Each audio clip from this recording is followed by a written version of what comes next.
Parents Live, la vie de famille en direct. Vous avez envie de partager votre expérience de parents, grands-parents, beaux-parents, enfants ou ados sur un sujet qui vous tient à cœur, racontez-vous. Sur Parents Live, on parle de la vie de famille, la vraie, celle qui tâche, qui fait du bruit, qui empêche de dormir ou qui claque les portes. Rejoignez le direct Parents Live tous les deuxièmes mercredis du mois sur News FM. Retrouvez les podcasts et l'ensemble des vidéos créées dans le cadre du projet Parents Live sur parentslive.fr. Yes, c'est 13h tout pile, bienvenue si vous débarquez sur les ondes du 101.2, une fois par mois, c'est-à-dire même mieux, une fois tous les 2 mois cette année, nous avons l'émission Parents Live en compagnie de Flo qui m'accompagne comme d'habitude pour cette émission coproduite entre Parents Live, La Petite Poussée et News FM. Salut Flo, est-ce que tu m'entends ? Ouais, je t'entends bien, c'est bon. Alors moi je t'entends pas. Eh bah oui, c'est mieux avec le micro quand c'est même. Mieux. Tu vas bien, radio. bonne fête à toi, tout ça, meilleurs vœux. Ouais, meilleurs vœux, les fêtes elles sont passées, Ouais, heureusement voilà. d'ailleurs. Moi j'adore la fête, c'est pour ça je suis toujours la fête en tête. Désolé. Yes, aujourd'hui émission je ne sais plus combien, peut-être 17e. 19e, voilà, Parents Live, toujours cette émission consacrée à la parentalité sous toutes ses formes et plein de thématiques différentes. Et aujourd'hui on a donc une thématique encore différente, nouvelle, avec de nouveaux invités. C'est ça. Ouais, on va se dire qu'on va un petit peu passer sur les vœux de bonne année et puis qu'on va se souhaiter un peu ce qu'on se souhaite tous les jours. Un monde, on va dire, ouvert, curieux, réaliste, optimiste, rêveur, mais les pieds sur terre. Et puis on s'y emploie à travers le projet de La Petite Poussée qui porte cet ovni un peu barré qui est Parents Live. Merci à tous ceux qui donneront de la voix cette année sur les ondes et en premier lieu à nos invités d'aujourd'hui. Et ouais, nos invités d'aujourd'hui, donc la thématique c'est l'éducation affective et sexuelle et la prévention auprès de la jeunesse.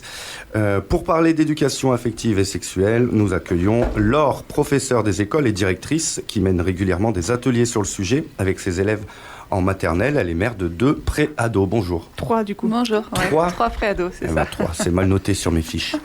Ça, c'est stagiaire, c'est incroyable.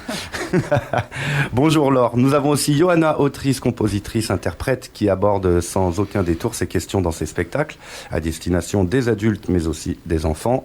Elle nous parlera de son dernier spectacle, « Y a quelqu'un », qui aborde la question de l'enfermement sur soi et du secret suite à un événement traumatique. Elle est la mère de 3 enfants de 12, 8 et 5 ans. Bonjour. Bonjour. Et puis nous avons Raphaël, kinésithérapeute, accompagnatrice thérapeutique, conseillère en santé, formée à la question des violences envers les femmes, mère d'un petit garçon de presque 7 ans et belle-mère d'un garçon de 7 ans et demi. Bonjour. Bonjour. Et puis enfin, on entendra, Flo, la voix de Lionel Beauchot, qui est psychologue clinicien, expert auprès de la Cour d'appel de Grenoble et formateur, que tu as pu interviewer avant l'émission. Voilà. Cette thématique d'émission, elle m'a été proposée par Raphaël. On s'est rencontrés lors d'une émission radio en octobre 2020 sur l'accompagnement des enfants malades. Et quand on se préparait justement cette thématique, on disait qu'au-delà de l'aspect un peu technique de la chose, à savoir comment on fait les bébés, qu'est-ce que c'est bandé, pourquoi on a ses règles, etc., on avait surtout envie de situer ces propos dans un champ un peu plus large qui est celui de l'apprentissage d'un rapport à soi et aux autres respectueux et égalitaire. Ça, ce sera la première partie de l'émission.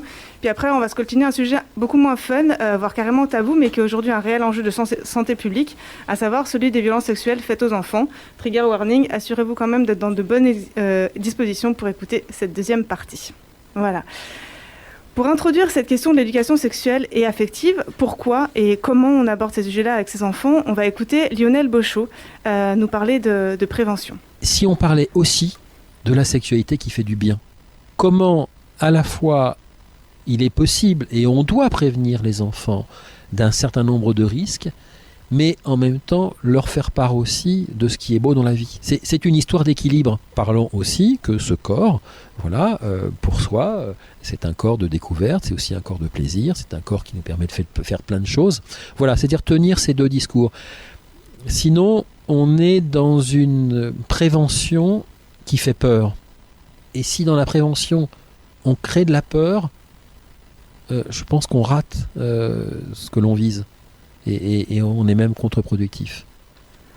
Donc moi, ça me rappelait beaucoup une séquence de la série Sex Education, qui est une série sur Netflix qui met en scène les premières amours et la découverte de la sexualité de lycéens britanniques. Donc il y a une nouvelle directrice qui arrive et elle veut absolument reprendre la main sur la vie débridée de ses élèves et elle prône l'abstinence. Donc elle diffuse des vidéos atroces d'accouchement pendant une séance d'éducation sexuelle. Et du coup, pour dissuader les jeunes filles d'avoir des rapports, et puis Maeve, l'héroïne, elle s'oppose à ça, elle dit non mais sortez. Donc informer sur les IST, les infections sexuellement transmissibles, les MST, les maladies sexuellement transmissibles, les grossesses non désirées, la contraception et les violences, c'est indispensable. Mais dans le même temps, comme le disait M. Beauchot, accompagner les enfants dans la découverte et la connaissance de son corps, c'est tout aussi nécessaire. Donc avec quelle posture et puis dans quel objectif on dispense cette éducation, et puis comment et avec quel support on peut le faire en tant que professionnel, en tant qu'artiste, en tant que parent, c'est ce à quoi on va tenter de répondre durant cette première demi-heure. Puis moi, ça me paraît aussi, c'est important aussi de se dire que c'est pas toujours facile en tant que parent, selon les vécus, l'éducation, la culture, les personnalités, d'aborder ces questions-là avec les enfants. Mais pour autant, elles sont primordiales et à un moment donné, en tant que parent, il faut aussi pouvoir s'assurer que l'enfant a un espace ou des personnes avec qui en parler, même si c'est pas forcément nous en tant que parents. Voilà. Ça me faisait penser du coup à un interview que j'ai fait avec Erika Leclerc-Marceau et Marine Viennet, qui sont deux artistes qui ont fait un spectacle qui s'appelle La beauté des sexes, dans lequel, entre autres, elles mettent en scène les cours de SVT qu'elles n'ont jamais eus et qu'elles auraient bien aimé avoir, notamment pour aborder leur puberté. Donc ma première question, et ce sera une petite question surprise, selon vous, ce serait quoi le sujet que vous n'avez pas abordé avec les adultes qui vous entouraient quand vous étiez plus jeune et qui vous aurait été bien utile justement en termes de vie affective et sexuelle? Donc je ne sais pas qui c'est qui peut commencer, entre Raphaël, Laure et Johanna, si la question vous parle. Le sujet qu'on aurait aimé aborder. Dont on ne vous a pas parlé et finalement vous dites franchement peut-être on m'aurait prévenu, ça aurait été pas mal quoi. Peut-être que les différentes façons d'aimer, qu'est-ce que c'est aimer un copain, un frère, un parent, pourquoi on aime différemment et qu'est-ce que ça fait dans le corps, qu'est-ce que ça procure, toutes les notions autour du plaisir d'aimer et du plaisir d'être avec son corps, peut-être. Non, pas trop de réactions après. Si, moi comme ça, d'instinct, ça aurait été plus tout ce qui est MST, où effectivement, moi je suis dans 85 et mes parents étaient éduques, donc on était quand même dans un truc où il y avait pardon, j'ai des bracelets qui font du bruit. Il y avait des discussions, hein, mais du coup, c'est vrai que j'ai chopé le papillomavirus hyper jeune, quasiment au premier rapport, et c'est vrai qu'à l'époque, on n'en parlait pas beaucoup, en fait, et voilà. Mais je trouve que ça avance quand même dans le bon sens là-dessus. Mais c'est vrai qu'à l'époque, il y avait vraiment que le sida et le truc de tomber enceinte, et le reste... Alors qu'il y a une multitude de trucs plus chiants les uns que les autres, dont ce papillomavirus qui quand même a eu un impact et encore aujourd'hui. Voilà. De mon côté, c'est ce qu'on a abordé, puis c'est aussi quand et comment on l'a fait. C'est-à-dire qu'à l'époque, c'était quand même hyper cloisonné. On avait effectivement le cours de SVT une fois au collège, et puis après, c'était terminé. Donc soit on avait la chance de pouvoir aborder ces questions-là en famille ou avec les amis, soit sinon, voilà, il fallait pas louper le coche, quoi. Alors peut-être qu'on aurait gagné à faire de la prévention, justement, ou de l'information un peu plus tôt, et puis dans différents lieux, pas que au collège, et pas que avec l'infirmière de santé scolaire. Moi ? Non. Mais non. Non, c'est pas toi. Je sais pas, tu me regardes genre, moi, ma réaction ? Non, pas du tout. Non, mais tu peux nous en parler, Greg. Okay. Non, ça va, écoute, je passe mon tour. Parce que t'es quand même le seul représentant de la jante masculine autour de ce plateau, donc c'est il nous vrai. faudrait une réaction. Non, réaction, je rejoins deux réactions, celle de Raphaël et celle de Johanna, donc à savoir les virus, la multitude de virus ou d'infections qu'on peut choper. Et puis voilà, c'est quoi aimer, pas aimer, pourquoi, comment, se foutre dedans dans les sentiments, repartir, croire qu'on aime, alors qu'on n'aime pas, ou j'en sais rien, tout ça. En gros, c'était ça. Voilà, pour répondre à ta question. Je peux enchaîner donc, en tant que professionnel. Raphaël, vous êtes amené, je peux te dire oui. tu, c'est pas mal. Tu es amené à soigner des enfants, notamment qui ont subi de graves brûlures. Et comment tu abordes avec eux leur corps, leurs lésions, et les gestes de soins que tu vas effectuer? Alors, quand je reçois mes petits patients, ils sortent effectivement d'un parcours médical qui est assez lourd, où ils ont beaucoup encaissé. Même quand les soignants sont très bienveillants, il y a toujours des choses, on passe parfois à côté. Donc il y a un grand temps de parole avec eux, où je leur demande de me raconter un petit peu comment ils vivent leur corps et qu'est-ce que ça leur fait, comment ils se voient, comment ils se ressentent, qu'est-ce qui leur fait du bien, qu'est-ce qui leur fait mal, pour que vraiment j'essaie de sentir un peu où ils en sont avec tout ça. Et après, je fais toujours attention, même avec les adultes, à comment je pose ma main sur un corps en partant du principe que je ne sais pas son histoire Donc, je regarde beaucoup parce que on voit dans la façon dont un patient va respirer, le regard, la gestuelle, un petit peu le rapport qu'il a avec son corps. Donc, prévention plus, toujours. C'est pas anodin de poser une main. Donc, l'intention, quand elle est juste, ça se passe quasi tout le temps très bien. Mais voilà, je pose des questions beaucoup et après, je fais attention et je préviens. Je préviens que je vais toucher, etc. Parfois, je mets ma main sur leur main, par exemple, au début. D'accord, pour un premier contact pour un et premier pour contact, sentir un c'est peu compliqué, les voilà. réactions. Ouais. Exactement. Surtout des corps qui ont eu très mal. La douleur, ça laisse beaucoup de traces et ça laisse une mémoire chez le petit patient. Et du coup, on y va cool. On a le temps. Pas de pression. Voilà. Très bien. Laure, en tant qu'enseignante, quelle posture, toi, tu adoptes avec les plus jeunes et quels sont les messages importants à faire passer, d'après toi ? Par rapport à ça, toucher le corps. Alors moi, quand j'ai fait ma formation, il y a maintenant plusieurs années de ça, on avait une consigne qui était très claire, on ne touchait pas les enfants. Voilà, aujourd'hui, je trouve que ça se détend un peu dans le bon sens, c'est-à-dire que ce rapport physique, de toute façon, il existe. Donc on l'aborde et on voit comment est-ce qu'on peut être présent aussi physiquement pour un enfant, notamment maternel, qui a besoin d'un câlin, qui a besoin d'être cajolé, qui a besoin d'être réconforté, qui a besoin qu'on le prenne dans ses bras. Mais on est super vigilante au consentement des enfants. Donc, par exemple, si on est, je prends l'exemple du dortoir à la sieste pour les plus petits, il y en a qui ont besoin qu'on soit présent physiquement autour d'eux et qu'on les aide à s'endormir, on leur demande « Est-ce que tu as envie que je te fasse des papouillous dans la tête ? Est-ce que tu as envie que je te caresse la main ?»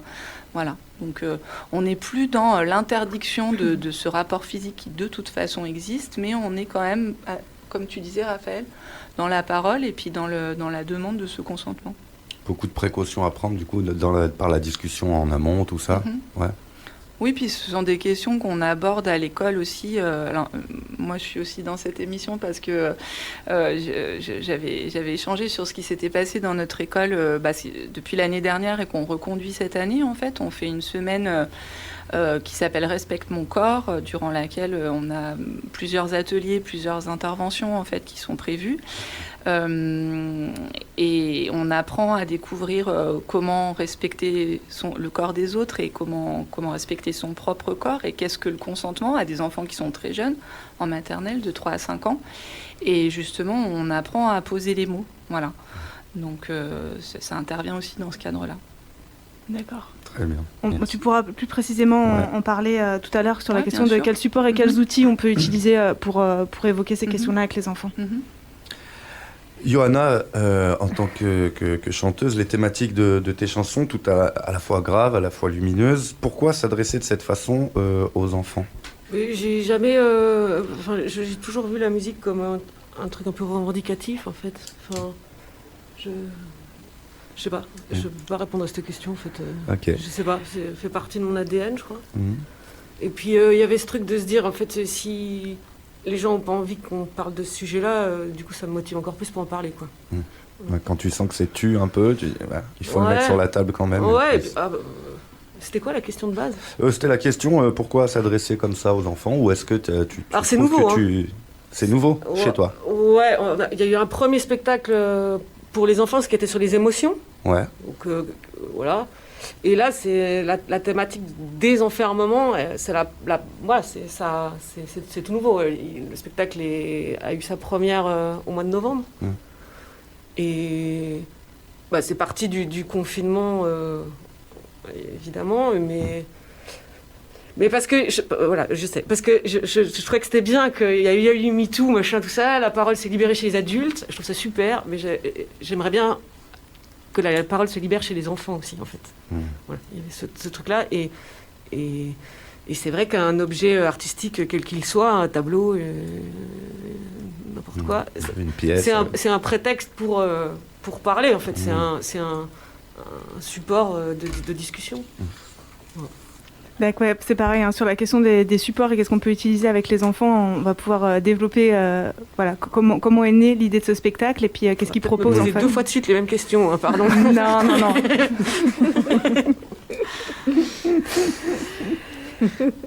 Sur la question de la posture des adultes, en fait, Lionel Bochot, il rappelait dans notre entretien, l'important c'est le devoir pour les parents de poser un cadre et des limites claires aux enfants pour qu'ils puissent ensuite un peu déterminer ce qui est interdit et ce qui est mauvais en fait pour lui. Et il disait que ces interdits, même s'ils sont transgressés, même si par exemple un autre enfant accède à un site pornographique, ça sert quand même à l'enfant d'un rappel à la loi, et il lui sera d'autant plus facile en fait d'en reparler si le sujet a déjà été évoqué en amont. Et s'il a conscience que c'est quelque chose qu'il n'aurait pas dû voir ou qu'on n'aurait pas dû lui faire, etc. Donc l'importance de parler de ce qui se fait et de ce qui ne se fait pas. Voilà. Pour passer à la question des supports et des outils qu'on peut utiliser en tant que parent et en tant que professionnel pour aborder ces questions-là avec ses enfants, parce que ce n'est pas forcément simple de le faire de façon frontale, de s'asseoir tous les deux à table ou lors d'un repas ou quoi que ce soit, même si ça peut arriver.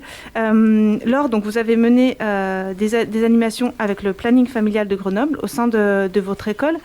Quels outils vous avez utilisés et comment ça se passait concrètement avec les enfants ?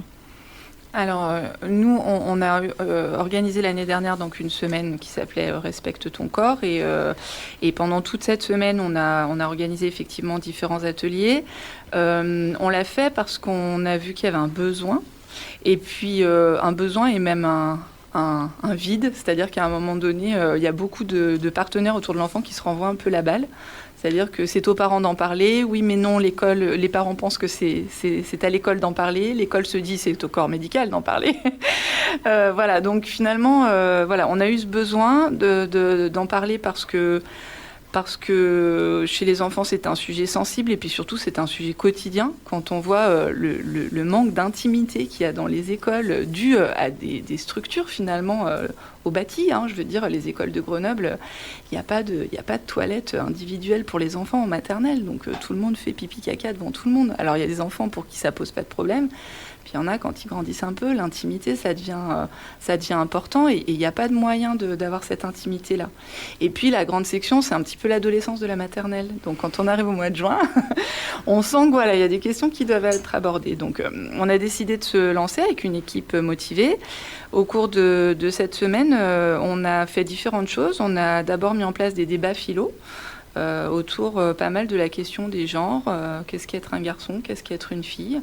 Voilà, avec notre bol sonore, notre petite bougie, nos temps de parole, des images supports, etc. On a mis en place aussi des spectacles de marionnettes avec des petites scénettes. Alors, les marionnettes sont des petits animaux qui jouent des petites scènes très, très, très courtes, en fait. Et après, on demande aux enfants de se positionner. Donc, il y avait plusieurs scénarios.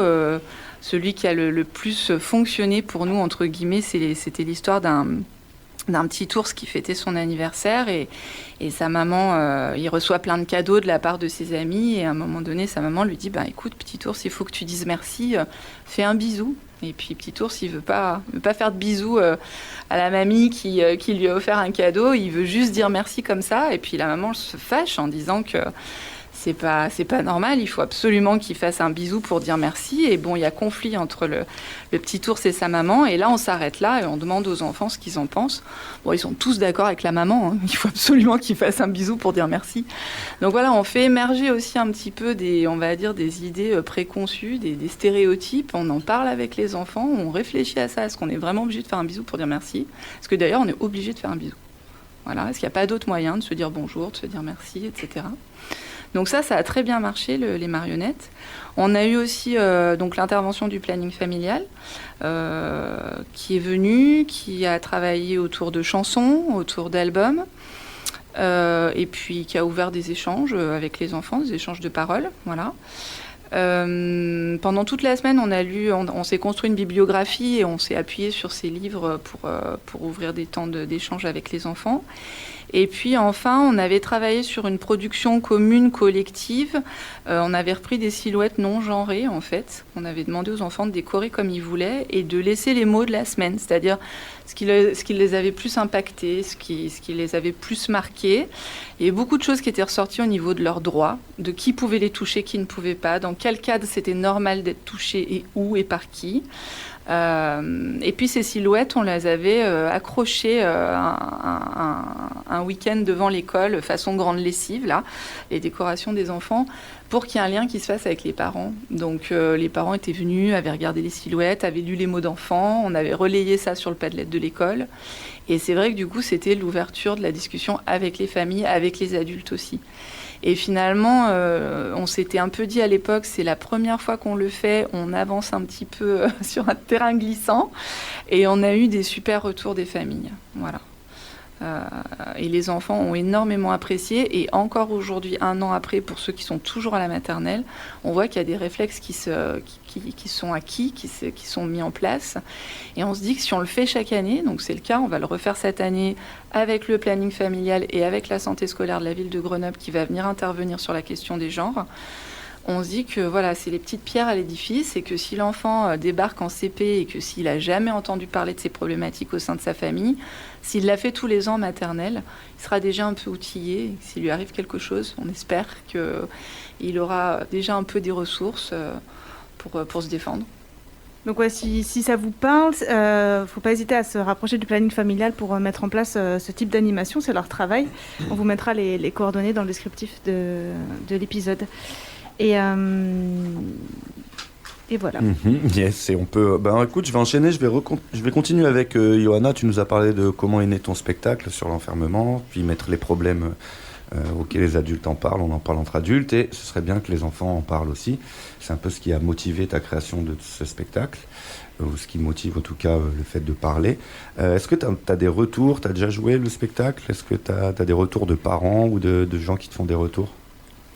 Oui, on a eu des retours.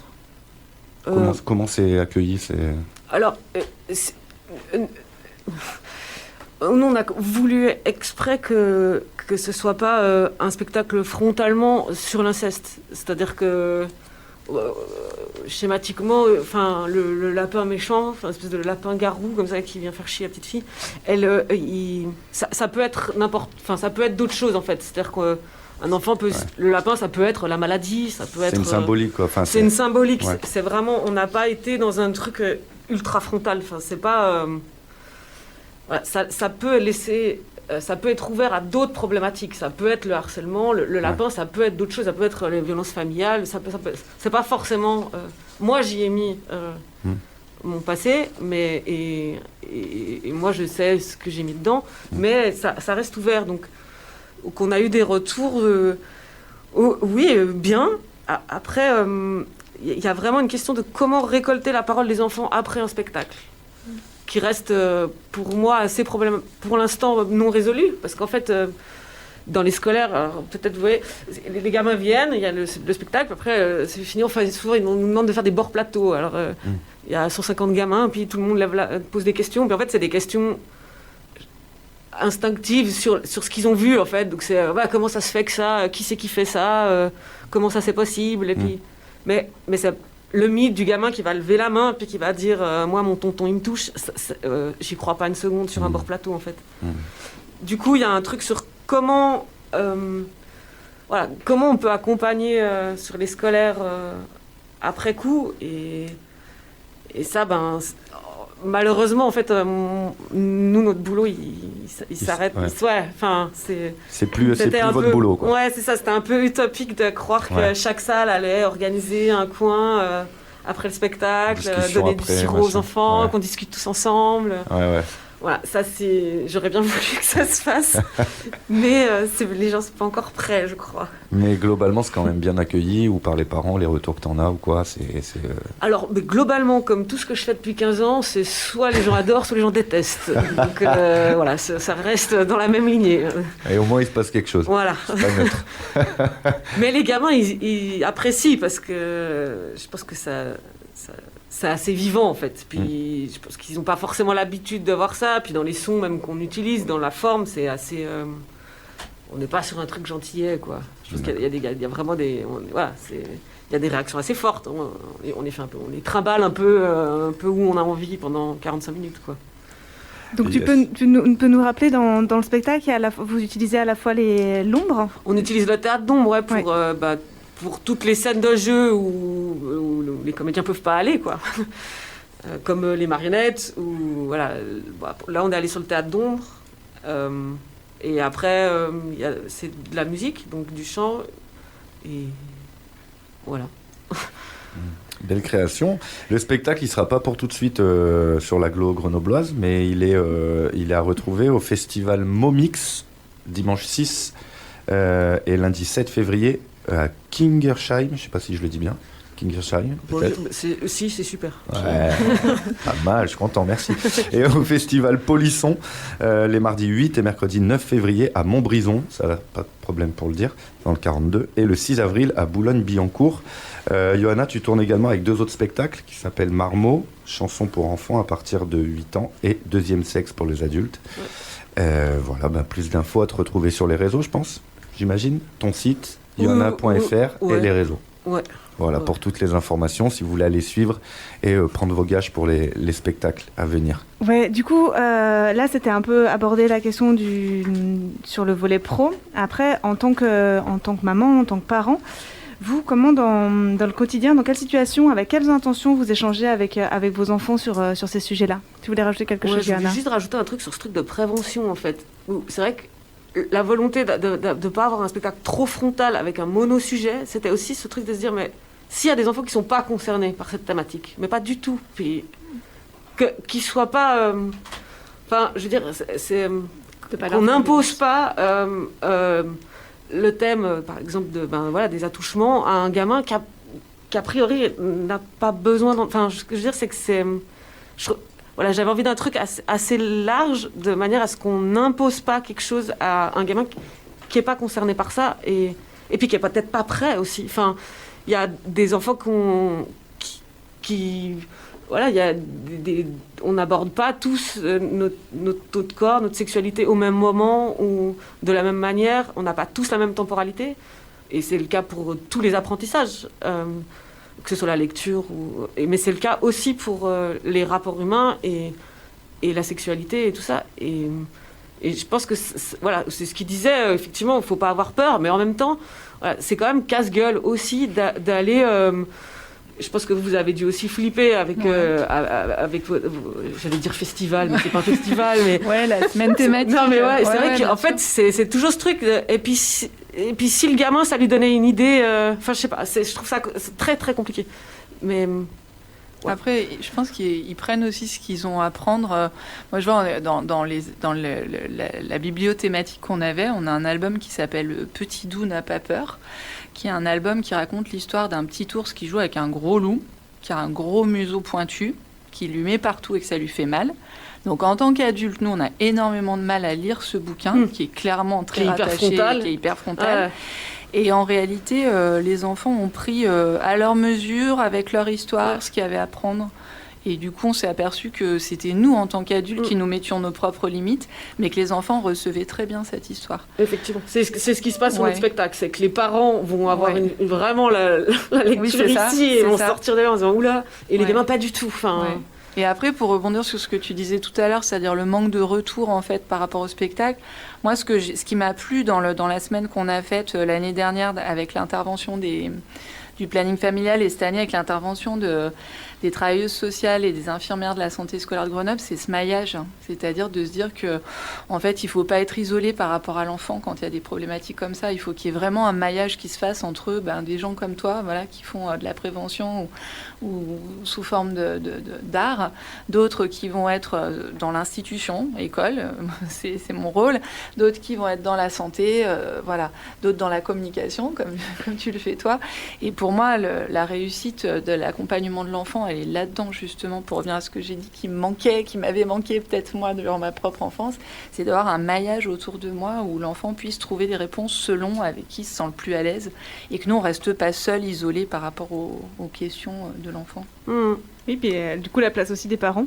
Quand ils peuvent en prendre une. Donc je vais du coup reposer cette question-là. Vous, comment vous évoquez ça avec vos enfants, puis avec quelle intention aussi, selon leur âge, selon leur sexe? Dans quelle situation vous échangez avec eux par rapport à ça? Et comment? Alors moi je pense que dans l'intention de protéger les enfants, et puis aussi de les conduire vers une vie de futurs adultes épanouis avec leur corps et leur sexualité, l'idée c'est de les informer sans leur faire peur. Donc ça rejoint l'éducation, ça rejoint tout ce qui est artistique, on va les faire réagir, mais sans leur faire peur non plus. Nous, on parle beaucoup du corps à la maison, alors je suis peut-être un petit peu quand même biaisée par mon univers professionnel. Et j'en profite quand même pour dire, pour réagir autour de faire violence à un enfant en lui amenant trop tôt quelque chose, c'est effectivement un vrai problème. C'est pour ça aussi que beaucoup de parents n'osent pas aller sur ces questions de sexualité, parce qu'à la fois, on les voit partout, et c'est quand même toujours aussi compliqué d'y aller. Donner une information adaptée à un enfant, c'est juste. Lui donner des choses trop tôt, c'est lui faire violence aussi. Je pense qu'en observant nos enfants, en observant leur maturation de développement, il y a des enfants qui sont plus curieux que d'autres, ils n'ont pas tous le même tempérament. Il y a des enfants qui explorent beaucoup avec leur corps, d'autres moins. Je pense qu'il faut beaucoup les observer et répondre à la juste mesure. Moi, je sais que je réagis beaucoup à ce qu'on peut voir dans la rue, à la télé, sur une pub. Je vois si ça impacte pas. Je laisse traîner des livres adaptés. J'observe beaucoup et en tout cas, c'est un sujet qui est très libre. Donc ça marche plutôt bien. Ça marche plutôt bien. Et puis, je reformule aussi quand il y a des propos qui reviennent de l'école. Et là, mon fils est rentré au CP et c'est vrai que l'école élémentaire, il y a des phrases qui arrivent qui sont un peu surprenantes. On voit aussi le décalage des générations. Et je lui fais reformuler qu'est-ce que ça veut dire pour toi, qu'est-ce que c'est. On voit aussi que derrière les mots, ils n'y mettent pas forcément grand-chose. Donc, leur expliquer aussi ce que c'est hyper important. Me donner du sens, en fait, à tout ça. Dans le souci d'informer pour les protéger, les armer, laisser la porte ouverte à la discussion, toujours. Je crois que plus un enfant peut parler tôt de son corps et de tout ce qu'il vit au travers, plus il y reviendra quand il en aura besoin aussi. Et pour rebondir sur ce maillage, qui c'est qui en parle? Est-ce que c'est l'école? Est-ce que c'est les parents? Est-ce que c'est les soignants? Est-ce que c'est les artistes? Je crois que dans l'univers des violences, on travaille en réseau, on travaille en maillage, on ne reste jamais tout seul. Et la phrase clé que je répète à peu près tous les jours et qui fait beaucoup rire mes amis, c'est que la violence, ça isole et que la façon d'en sortir et de la prévenir, c'est de s'entourer. Donc je crois qu'on est tous très complémentaires. Et quand les enfants ils voient qu'ils ont vu un spectacle où on leur a évoqué quelque chose, à l'école on peut mettre des mots, à la maison aussi, alors ça sortira quelque part. Quand ça doit sortir, ça sort effectivement pas tout de suite, même chez les adultes. Donc souvent on plante des graines et puis ça sortira au bout d'un moment quand la sécurité elle sera là. Et l'important c'est de se dire que tout ce qu'on a pu poser avant, c'est important parce que s'il y a besoin un jour, ça sortira. D'accord. Laure, Johanna, sur cette question-là de comment en tant que parent on évoque la vie sexuelle affective avec les enfants, avec quelle intention? Vous avez envie de réagir? Moi, j'attends qu'ils posent des questions. Enfin, non, mais c'est vrai, si à partir du moment où il y a des questions, là, je rate pas je vais essayer de répondre et puis en fonction des questions qu'ils aient cherché eux-mêmes les réponses. Le truc du jeu aussi, on en parlait, le côté action-vérité, ça paraît bateau, mais en fait, ça marche bien. Et voilà, après, c'est compliqué de répondre à cette question, je trouve, parce que pour l'instant, ils sont encore tout petits, enfin, ils ont encore 12 ans, donc on essaye des choses. Entre autres, moi, je leur fais part aussi de ce que moi j'ai vécu, donc ils sont au courant de tout ça. Donc c'est vrai que ça aussi, c'est des sujets de discussion. Donc, ouais, c'est la parole, mais c'est vraiment ce truc du moment. À quel moment? Donc, ça va être vraiment attendre qu'ils posent la question. Donc là, effectivement, le grand collège et tout, là c'est parti, hein, on y est. Mais les deux petits, c'est encore... c'est hyper tôt, quoi. Après, ouais, autour du jeu, et puis en fonction des... Ouais, on peut évidemment orienter avec les livres, les trucs comme ça, mais je vais être extrêmement pessimiste. Mais il y a un truc où je sais pas si ça suffit, enfin, dans le fond. Hein, c'est un truc... ouais. On fait de notre mieux tous, je trouve plus facile, du coup, professionnellement, d'aborder ce sujet-là qu'au niveau familial. On saura que dans 20 ans ou dans 30 ans si ce qu'on a fait avec nos gamins a fonctionné ou pas du tout. Ouais. Ça, c'est un truc que je trouve assez dur, d'ailleurs. C'est qu'en fait, oui, on discute, oui, on est ouvert, oui, voilà, répondre à toutes leurs questions.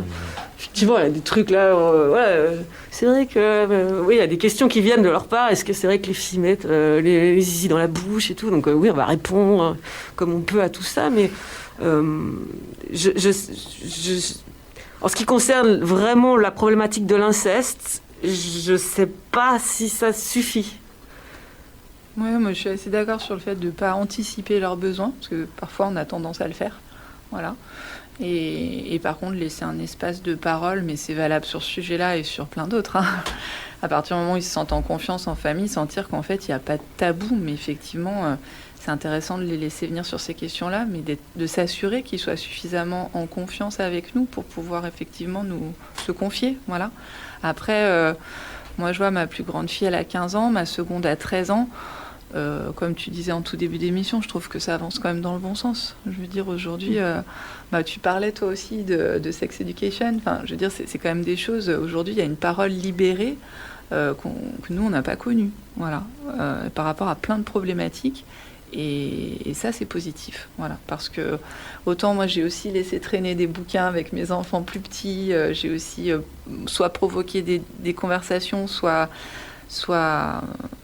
attendu effectivement qu'ils posent les questions, mais aujourd'hui clairement sur mes enfants plus grands, ils savent elles savent que je suis là, mais elles vont aller chercher l'info, elles vont la trouver et sur certains trucs même elles sont plus dégourdies que moi, quoi. Voilà. Ça bouge vraiment sur la question des genres, sur la question des différentes façons d'aimer, sur les orientations sexuelles, sur le fait de revendiquer, de parler, de s'ouvrir, sur la tolérance, sur l'inclusion. C'est quand même des problématiques qui sont aujourd'hui ultra présentes chez les ados et dont ils parlent, je trouve, relativement avec facilité. En tout cas, c'est le cas chez moi. Je sais que c'est pas le cas de partout, mais j'ai l'impression que quand même on avance. Mm-hmm. J'ai le truc de me dire que si moi j'étais dans la confidence avec eux, puis dans l'intime, puis que, enfin moi et mon mari, si nous on était dans un truc de discussion libérée, ça allait aussi amener ce truc-là que après eux vont venir aussi sur ces terrains-là. C'est valable dans les amitiés aussi et dans tous les rapports. C'est que moi je vais aller très vite dans des trucs, dans des discussions. Aller questionner les gens et poser des questions et du coup être dans un truc hyper intime, et c'est vrai que je pense que ça peut être je pars hyper bien dans mes débuts et après je m'écrase dans mes fins de phrases. Il y avait un mot important, l'intimité. C'est sûr que des enfants à qui on a déjà parlé d'intimité, c'est beaucoup plus facile pour eux de savoir quand on sait ce que c'est que l'intimité, on peut alors en faire quelque chose, quoi. Donc l'intimité, mon corps, ce qui est à moi, ce qui m'appartient, le corps de l'autre. Et mieux j'appréhende mon corps en tant qu'enfant, mieux je mets ma limite. On m'a dit à l'école que le consentement, etc. Ok, ça c'est à moi, j'en suis responsable. Je pense que ça c'est un truc intéressant pour nous les adultes, c'est de rendre nos enfants responsables de leur corps. Il leur appartient, il est à eux. Et du coup, c'est pareil pour l'autre. Le corps de l'autre, ses limites, son espace à lui. Et quand on commence petit à voir la vie comme ça, les questions, elles viennent quand elles ont à venir aussi. Si c'est des sujets qui n'ont jamais été posés, parce que je crois qu'avant de parler de sexualité, on parle du corps, des émotions. C'est quoi la colère dans le corps, ça fait quoi? La tristesse, ça fait quoi? Plus on peut mettre des mots, plus on peut avancer sereinement pour un enfant. Lionel Bocheux disait tout à l'heure dans son extrait que souvent on aborde la sexualité à la puberté pour attention grossesse, attention MST. Et quelque part, c'est déjà bien. C'est dommage de limiter la vie sexuelle à ça. Je pense qu'un enfant à qui on parle déjà de qu'est-ce qui lui fait plaisir et qu'est-ce qui lui fait pas plaisir, sans aller penser à des choses sexuelles, on est déjà dans un début de santé sexuelle. Parce que la santé sexuelle, c'est tout un concept qui est pas très très vieux non plus, c'est les années 70.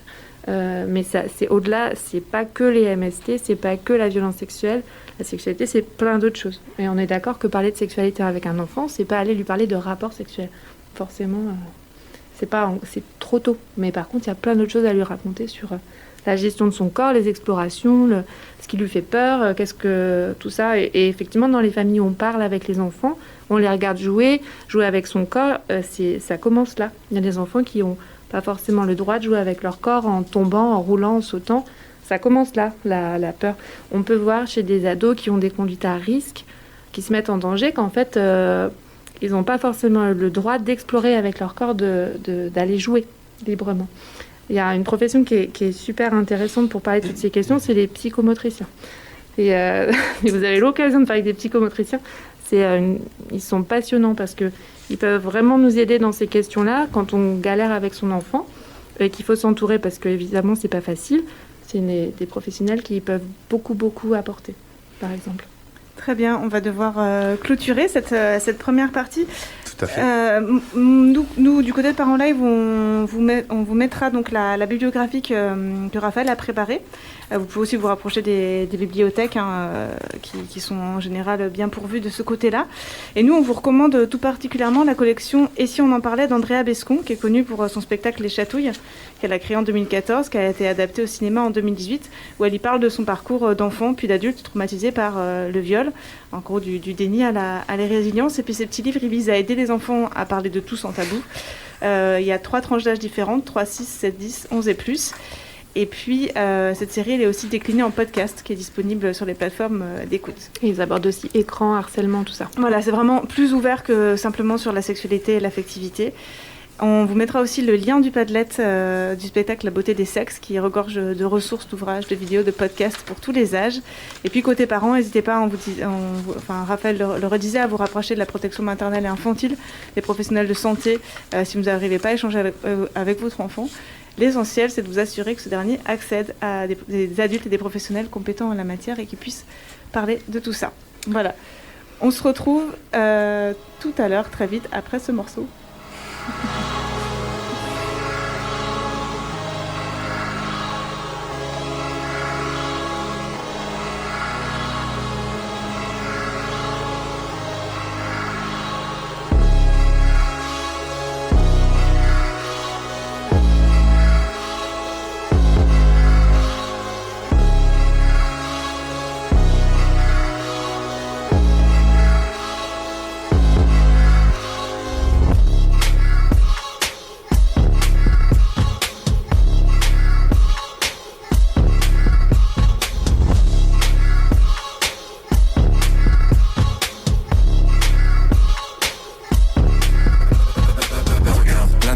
Leur faire miroiter la grandeur d'une France passée qu'ils ont fantasmée.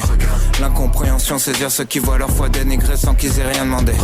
La peur les persuader que des étrangers vont venir dans leur salon pour les remplacer. Le désespoir leur faire prendre des risques pour survivre là où on les a tous entassés.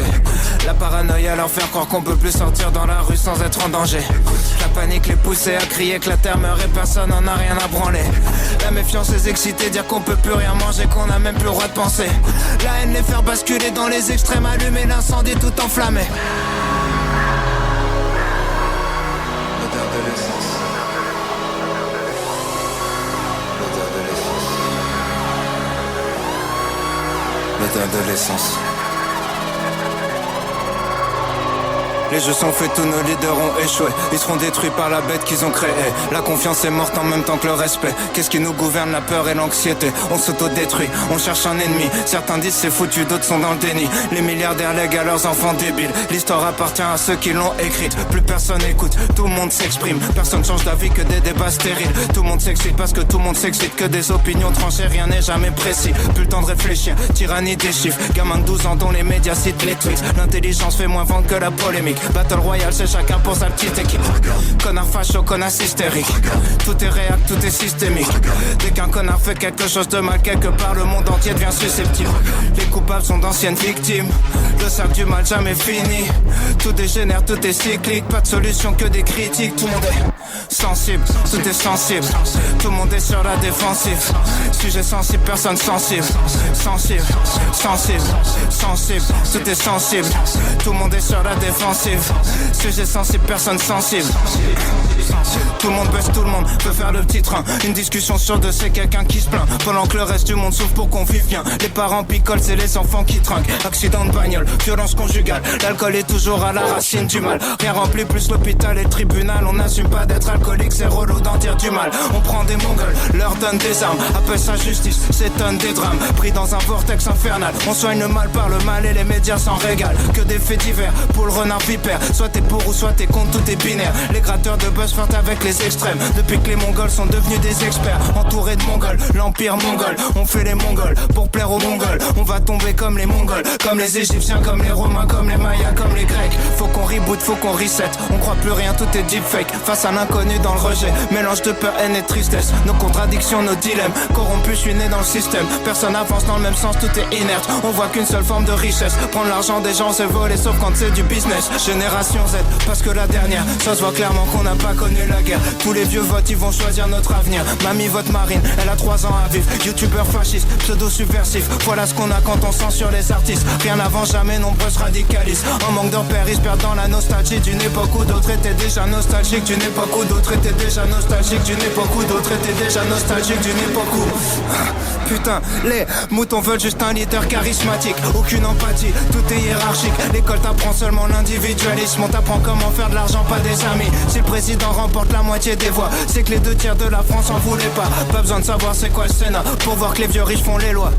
Personne aime les riches jusqu'à ce qu'ils deviennent. Ensuite ils planquent leur argent ou flippent de le perdre. Tellement de taf de merde, fait semblant de le faire. Combien de jobs servent juste à satisfaire nos chefs. Nourris au jugement, nourris au cliché. Alors qu'on sait même pas se nourrir, on se bousille. On sait pas gérer nos émotions donc on les cache. Sait pas gérer nos relations donc on les gâche. Assume pas ce qu'on est donc on est lâche. On se pardonne jamais dans un monde où rien s'efface. On se crache les uns sur les autres. On sait pas vivre ensemble. On se bat pour être à l'avant dans un avion qui va droit vers le crash.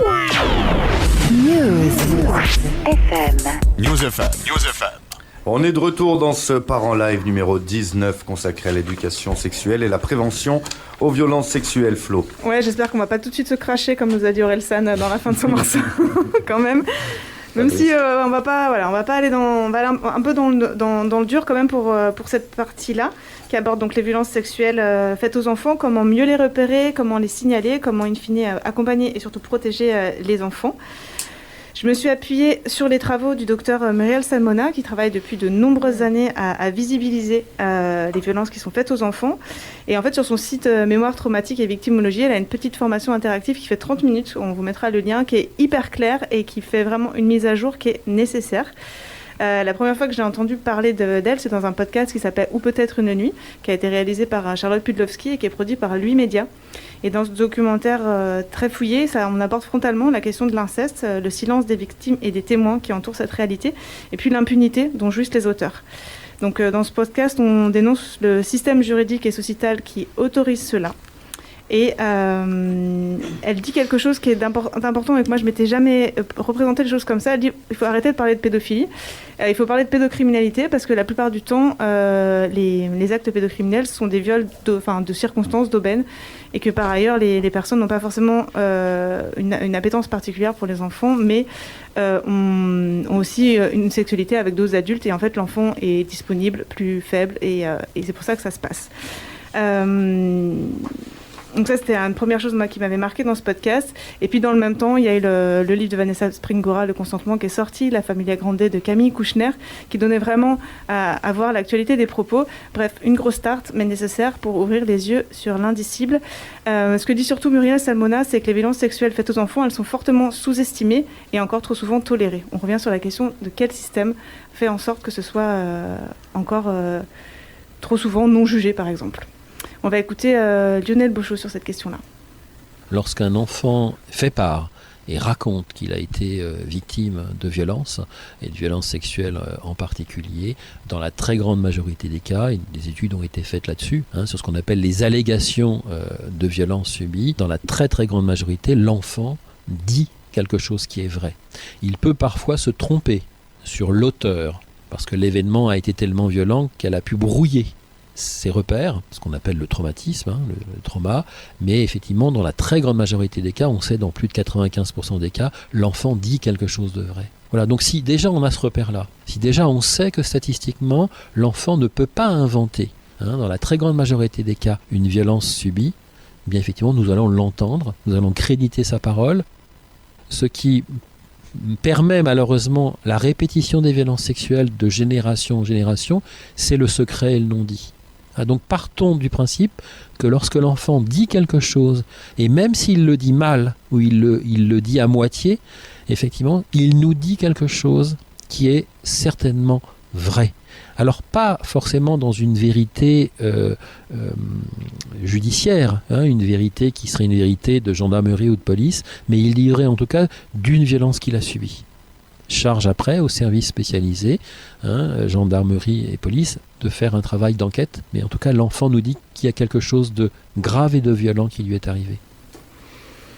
Oui, et puis il y a des chiffres, Flo, qui sont là et qui sont quand même sans appel, comme tu peux me le dire. 10 à 20% des enfants sont victimes de violences sexuelles, donc ça représente 3 enfants par classe à peu près. Une fille sur 5 et un garçon sur 13 est touché. Être une fille, c'est le premier facteur de risque. Vient ensuite la vulnérabilité des enfants, que ce soit un handicap par exemple, migrants, les enfants vivant en institution également. 81% des violences sexuelles débutent avant les 18 ans des victimes, 51% avant 11 ans, 21% avant 6 ans. Dans 9 cas sur 10, les agresseurs sont des hommes et 25% ont moins de 18 ans. Et ensuite, 94% des agresseurs sont des proches et dont 50% des membres de la famille. On le sait souvent, le danger ne viendrait donc pas forcément de l'extérieur ou de l'étranger, comme on pourrait le penser. Mais voilà, l'écrasante majorité, 94%, c'est la majorité de l'entourage proche de l'enfant et de sa famille. On imagine bien donc les conséquences sur la santé mentale, physique et tout ce qui s'ensuit, la socialisation. Tout ça, c'est considérable comme impact, comme conséquence. Donc voilà, on a bien plombé l'ambiance. Ouais, mais... mais il faut le dire, en fait, moi, c'était indispensable qu'on puisse en parler. Donc tu le disais, il y a des conséquences sur la santé mentale. La mémoire traumatique, elle entraîne des troubles psychosomatiques comme des conduites à risque, des addictions, des phobies, l'hypervigilance, des risques suicidaires, des troubles du sommeil et de la mémoire. On sait que ça s'est aggravé si les violences ont été subies quand l'enfant avait moins de 10 ans, s'il subit un viol et non pas une agression sexuelle, si c'est de l'inceste, donc quand c'est par un membre de la famille, si c'est répété et c'est sur la durée. Suivant le genre, en fait, pour les filles, c'est le risque de subir de nouveau des violences sexuelles qui est un réel risque, et pour les enfants, pour les garçons, ce serait de les reproduire. Donc pour Muriel Salmona, il faut vraiment lutter contre l'impunité, car en fait, il y a seulement 10% des plaintes pour viol sur enfants qui sont jugées. Donc ça représente vraiment une infime partie. On le disait aussi, de la difficulté à parler et le temps que ça peut prendre. Là, elle dit que les enfants, ils parlent au bout de 10 ans, en moyenne, et que pour les 3/4 d'entre eux, ça change rien. Elle nous dit aussi, donc ça veut dire que c'est pas jugé, et elle nous dit aussi l'importance d'agir vite quand il y a des allégations ou des révélations d'un enfant, et elle insiste bien sûr sur le fait qu'un enfant n'est jamais coupable. On va écouter Lionel Bochot de nouveau sur cette question-là. Quand on est victime de violences à caractère sexuel et qu'on est un enfant, on ne sait pas ce qui nous est tombé dessus. On n'a pas les mots pour parler de cette sexualité génitale adulte, parce que l'enfant n'a ni le corps, ni la tête, ni le psychisme pour dire ce qui lui est arrivé. Donc, pendant très longtemps, quand on a fait de la prévention, on cherchait à ce que l'enfant puisse dire les choses. Mais c'est pas possible. L'enfant, il ne pourra dire les choses qu'à sa façon, qu'en fonction de son âge, avec les mots qu'il a à l'intérieur de lui, avec le corps qu'il a. La sexualité adulte, il ne sait pas ce que c'est. C'est pas à l'enfant de mieux nous le dire, c'est à nous adultes de mieux entendre ce que l'enfant dit avec ses mots. C'est ça le travail effectivement de prévention, et de trouver du coup éventuellement les personnes relais après vers lesquelles nous pourrons orienter cet enfant. Mais l'enfant, lui, partons du principe qu'il ne peut pas le dire. Il ne peut pas le dire clairement, mais il ne pourra pas le faire mieux, lui, cet enfant. Donc ça, c'est la question, voilà, la responsabilité, elle est du côté des adultes de savoir repérer et entendre à un moment donné et de repérer les situations qui interpellent. Donc Muriel Salmona, elle dit aussi qu'il faut faire un dépistage, qu'elle dit, elle, systématique et universel, avec bienveillance et sans a priori. Voilà. Elle dit en fait qu'il ne faut pas attendre forcément que les enfants parlent, mais qu'il faut les questionner régulièrement et que ce soit un sujet qu'on aborde dans la famille. Est-ce qu'il y a quelque chose qui t'a gêné ? Est-ce qu'on t'a demandé de garder un secret ? Est-ce qu'il y a quelqu'un ou quelque chose qui t'a fait mal ? Est-ce que tu as eu peur ? Mais voilà, que ces questions-là, ce soit quelque chose dans le quotidien avec les enfants, que les parents puissent s'autoriser à poser, justement pour... Si jamais il y a quelque chose qui sort, que l'enfant puisse en parler. Voilà. Justement, en tant que parent, comment on aborde ça Est-ce que c'est des trucs qu'on dit ou qu'on attend peut-être à un certain âge, ou est-ce que très tôt on essaye de prendre la température ? Je ne sais pas par quel moyen, mais comment on peut aborder ça ? Est-ce qu'on peut prendre ça en compte dans votre quotidien La question, c'était aussi de se dire comment on prend en compte ce risque-là pour les enfants dans son quotidien. Voilà, quand un enfant va dormir ailleurs, chez des copains, quand il part en colonie, même si dans le cadre de l'inceste, les violences sont faites au niveau intrafamilial. Mais voilà, comment en tant que parent, on arrive à trouver un équilibre en fait entre le désir de protéger et puis aussi la responsabilité d'émanciper. C'est Ovidie qui le dit dans son podcast juste avant, où justement elle fait un parallèle entre ses 14 ans à elle et les 14 ans de sa fille qui vient de les avoir. Et elle dit voilà, en tant que féministe, moi j'ai juste envie de dire à ma fille, habille-toi comme tu veux, la rue est à toi, prends la parole. En tant que maman, c'est tout l'inverse. Reste à la maison et surtout, te mets pas en danger, quoi. Donc voilà, comment on aborde ces questions-là en tant que maman, en tant que parent ? Eh ben, c'est pas facile. Je pense que déjà, quelque chose d'important, c'est de ne pas être soi-même dans le déni de ce qui peut exister. Juste pour préciser, la violence sexuelle, ce sont les violences sexuelles. C'est la diffusion d'images pornographiques.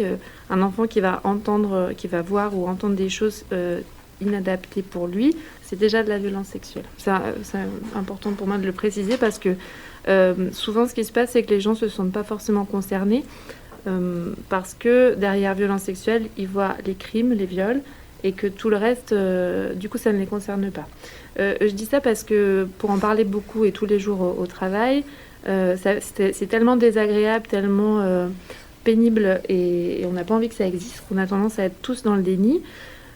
Et là, quelque part, je pense que pour être plus à l'aise pour l'évoquer à nos enfants, il faut ni être dans le déni, ni être dans la panique. C'est ce fameux équilibre qui est toujours en mouvement. Donc je pense que la première des choses, c'est de soi-même pas être dans le déni, de savoir que les choses existent. Là encore, il ne s'agit pas d'aller flipper son enfant, le terroriser, mais je pense que si on l'informe est-ce qu'il y a des choses qui t'ont mis mal à l'aise, est-ce que toi, moi quand je pose la question à mes petits patients, et du coup j'ai tendance à transposer quand j'en parle à la maison, c'est facile. Je vais demander, est-ce que tu as déjà eu très peur ? Est-ce qu'il y a un truc que tu n'aimes pas trop y aller ? Est-ce que toi, ça t'embête d'aller dans le vestiaire ? Voilà, je vais chercher des choses comme ça sur eux, qu'est-ce que ça leur fait ? Parce que entre ce qu'ils ressentent et ce que ça veut dire et ce qui se produit vraiment, il y a plein de décalages qui peuvent se faire. Donc peut-être les questionner comme ça. Est-ce que tu aimes bien ? Pourquoi tu n'aimes pas ? Qu'est-ce que ça te fait dans toi ? Je pense que c'est déjà un outil qui fonctionne bien à la maison et qui est à la portée de tous.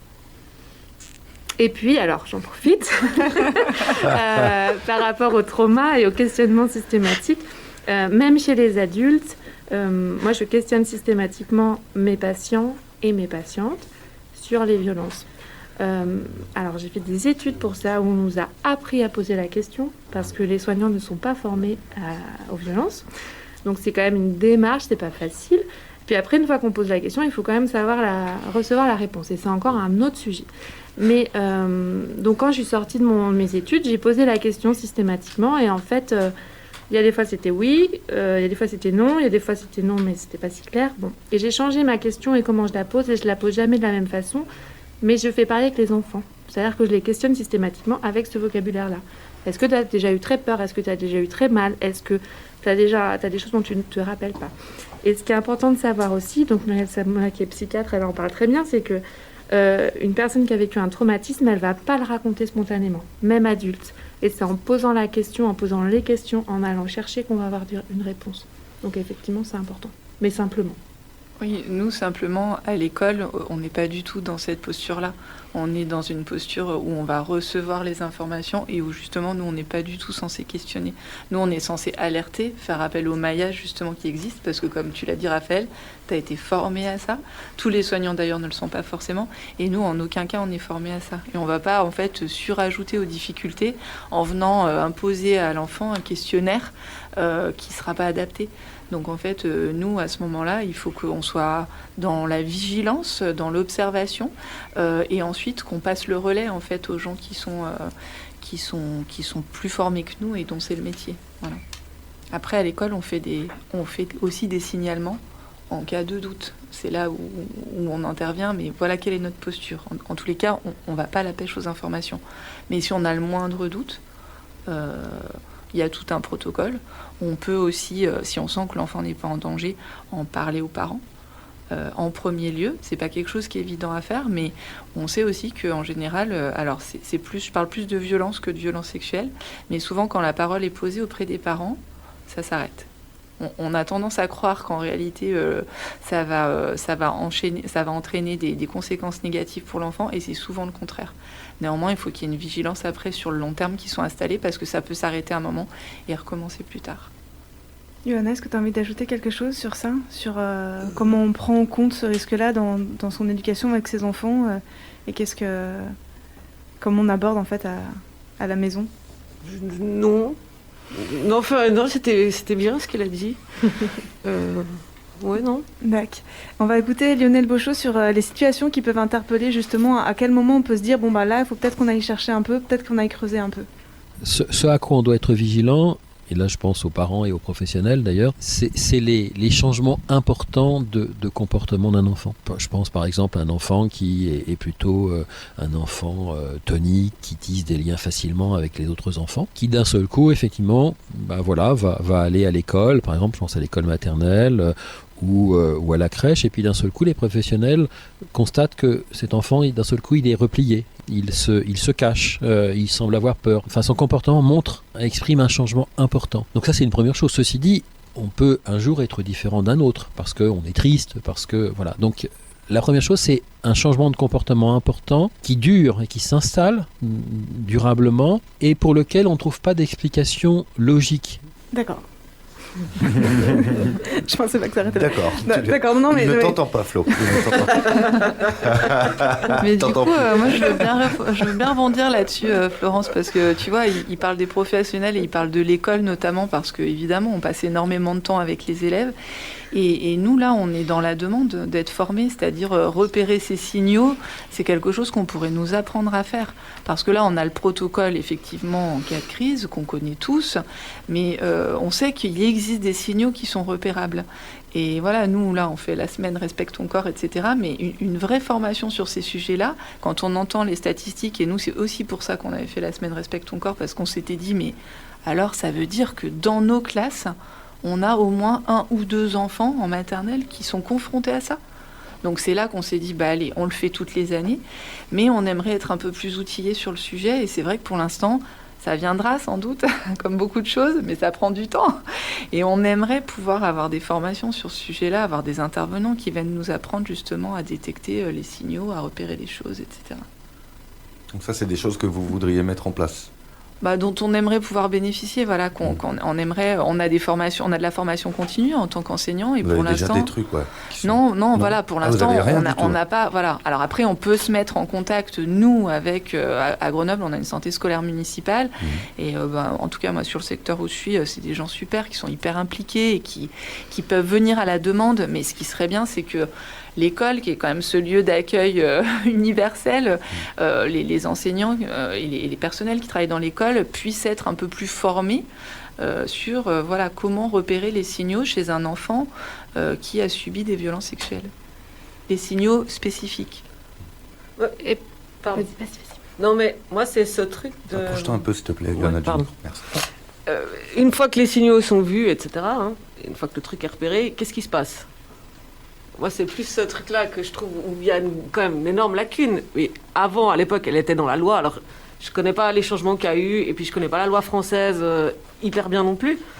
Mais En tout cas, il y a 15 ans, n'était considéré comme viol, en tout cas en Suisse, que la pénétration vaginale. Le reste n'était pas considéré comme viol. Donc, il y avait quand même bel et bien, à un moment donné, ok, le gamin, on voit les signaux, on repère, on va s'orienter vers le planning ou je ne sais pas quoi. Mais après, la loi, elle ne suit pas, en fait. Je crois qu'au niveau de la loi, c'est toute forme de pénétration maintenant. D'accord. Tant mieux, les choses ont bougé, mais après, c'est... moi, j'aimerais bien voir les chiffres de... Qu'est-ce que les personnes prennent réellement comme condamnation. C'est-à-dire, c'est quand tu vois le poids que c'est un procès, c'est-à-dire aller témoigner devant des flics, des machins, revivre le truc, donner les détails, etc. Si la personne, elle prend 6 mois avec sursis, c'est au final... c'est décalé. Qu'est-ce qui se passe? Moi, c'est plutôt sur l'après, en fait, où je trouve ça assez... je pense que j'ai encore pas mal de colère là-dessus. Parce que, ok, on avance, ok, on fait péter les... Il y a encore les 10 ans de prescription, par exemple. Ça, c'est un truc que je trouve assez... Enfin, ça fout la haine, quand même. C'est surtout quand on entend le délai dont vous parliez tout à l'heure, où la parole va se libérer. Voilà, où il parlait de 10 années, justement, je crois. En moyenne, quoi. En moyenne. Oui, et c'est 10 années après la majorité. Oui, c'est ça. Ouais. En fait, la libération du trauma, elle arrive souvent tard. Par rapport à la formation en éducation nationale, déjà, dans le domaine de la santé, c'est vraiment on est en retard là-dessus. Je pense que sociétalement, c'est tellement des choses qui ne veulent pas être vues que c'est en retard. Moi, le diplôme universitaire que j'ai fait, c'est un engagement de professionnel, c'est de l'argent investi pour aller me faire violence, puisque c'est des études qui vous remuent quand même pas mal.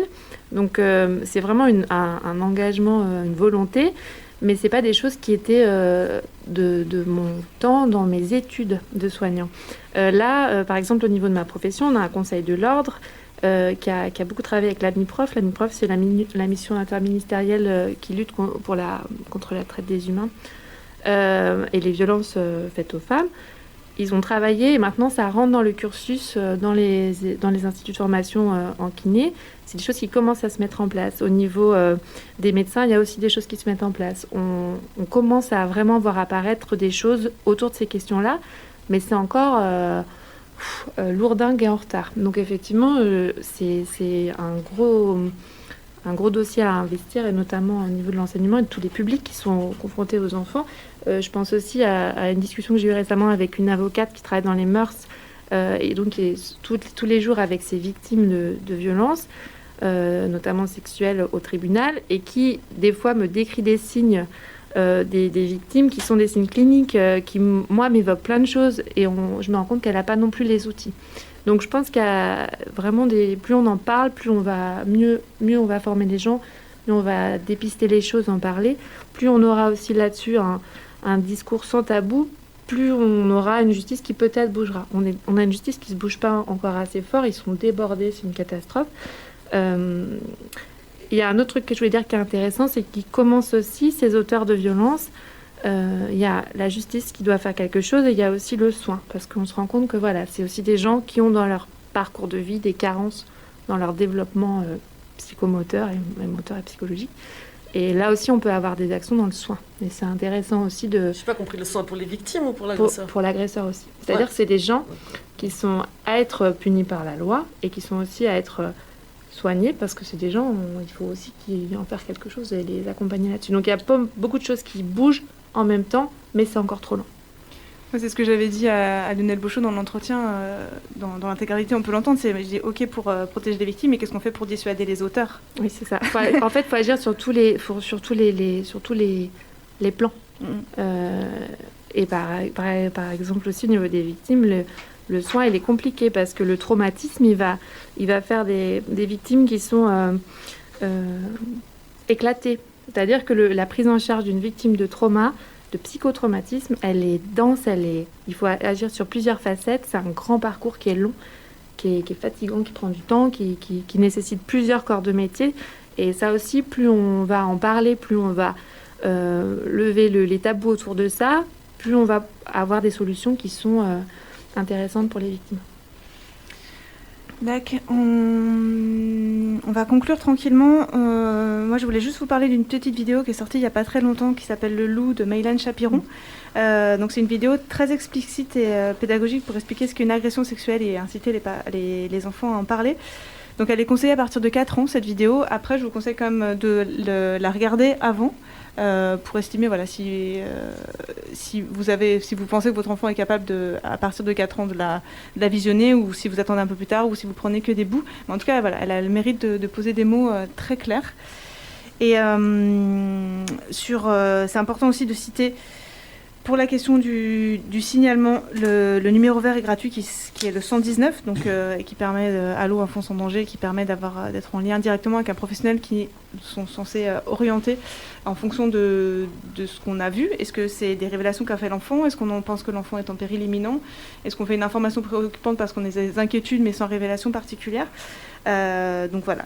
Et ensuite, se met en branle une machine judiciaire ou pas, administrative ou pas, qui aboutit ou pas, et c'est encore dramatique. On rappelle quand même que les adultes, ils ont l'obligation morale et légale de réagir et de protéger les enfants quand ils sont témoins. Donc moi, je retiens vraiment de cet épisode l'importance de ne pas occulter le corps, la sexualité, les émotions, l'affectivité dans l'éducation et dans nos échanges avec nos enfants, de se faire aider si besoin, si on n'y arrive pas. Concernant les violences sexuelles, parler le plus possible en tant que victime ou en tant que témoin, je le rappelle. Écouter plus et mieux. On parlait de qu'est-ce qui peut se mettre en place et à quel moment les politiques et les lois bougent aussi. Depuis un an, il y a les politiques publiques et l'évolution du système juridique et des lois se concrétisent avec les recommandations de la CIVIS, qui est la commission indépendante sur l'inceste et les violences faites aux enfants. Qui a notamment fait bouger une loi où quand un des parents estime que son enfant subit des violences sexuelles chez l'autre parent quand il y a une séparation, le temps de l'enquête, l'enfant n'est plus obligé d'aller chez l'autre parent.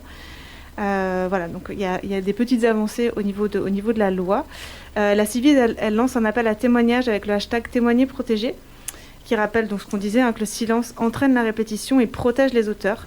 Donc le silence, celui des victimes, mais aussi celui des témoins. Donc Laure, tu le disais, l'importance d'apprendre à écouter, à détecter, à dénoncer. Voilà. Yes. L'intégralité de l'entretien avec Lionel Beauchot, elle sera disponible en bonus de l'épisode, Flo. Toutes les ressources citées seront à retrouver dans le descriptif du podcast. Et j'ai envie de remercier chaleureusement nos invités du jour. Merci beaucoup Raphaël, merci beaucoup Laure, merci beaucoup Johanna. Merci à vous. À toutes les trois. Et à Lionel pour sa contribution aussi à cette 19e émission. Merci à vous pour votre écoute. Bon courage en cette période Covidée. Bon courage demain aussi pour la grève des enseignants. Merci. Et n'hésitez pas à partager cette émission autour de vous, à nous écrire, à nous proposer des sujets. On vous embrasse. Si, pour de vrai. Promis. News FM.